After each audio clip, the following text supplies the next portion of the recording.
নদিয়া জেলার বিশিষ্ট প্রবীণ কবি অমলেন্দু দত্তের দুটি ভিন্ন স্বাদের কবিতা আবৃত্তি করছি।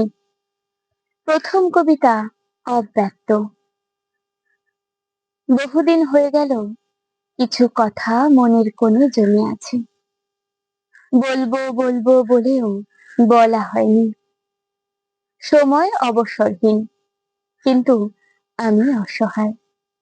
ভাবতে ভাবতে যুগান্তর, যখনই বলতে চাই লাজুক মন ধাক্কা খেয়ে ফিরে আসে। ঠিক করলাম আর দেরি নয়, এগিয়ে যেতেই বসে বসেই হোঁচট খেলাম। পথেই হবে কথা। যেতে যেতে পথে দেখি তিন রাস্তা তিন দিকে গেছে। থমকে দাঁড়াই, এবারও হলো না বলা। ভাবলাম মুখে নয়, বসে নয়, পথে নয়, কলমেই কহিব মোর অব্যক্ত বেদনা। যাহা কলম কাগজ হাতে বসেছি, কেবল দমকা হাওয়া প্রদীপ নিভে যায়। চেয়ে দেখি ঘোর অন্ধকারে ঢাকা শুধু একদিনের দেখা। তাও চোখের ইশারায় চোখ তার চঞ্চলা হরিণীর মতো জ্বলিতেছে, যেন ভাবতে ভাবতে যুগ অবসান। হঠাৎ একদিন দোর খুলে দেখি ডাক পিয়ন দাঁড়ায় দাদা। এই হাতে নিয়ে খুলে, এ কি? এতদিন তুমি যাহা পারনি কহিতে, তাই এই পত্রখানি। দ্বিতীয় কবিতা ফিরে দেখি বারবার। আমার গ্রামটা ছিল এক অজ গ্রাম।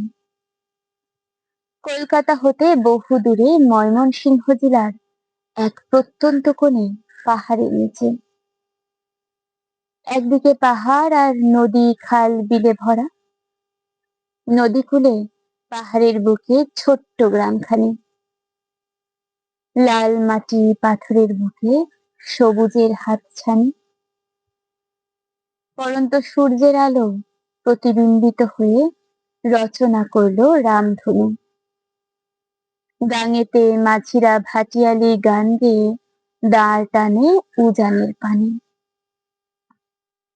পানকৌড়ি ডুব দেয় ডাহুক, ডাহুকি জলে ভাসে কাদা খুচা কানা খুকা তীরে মাছ খোঁজে পাহাড় নদীতে ঘেরা ছোট গ্রামখানি।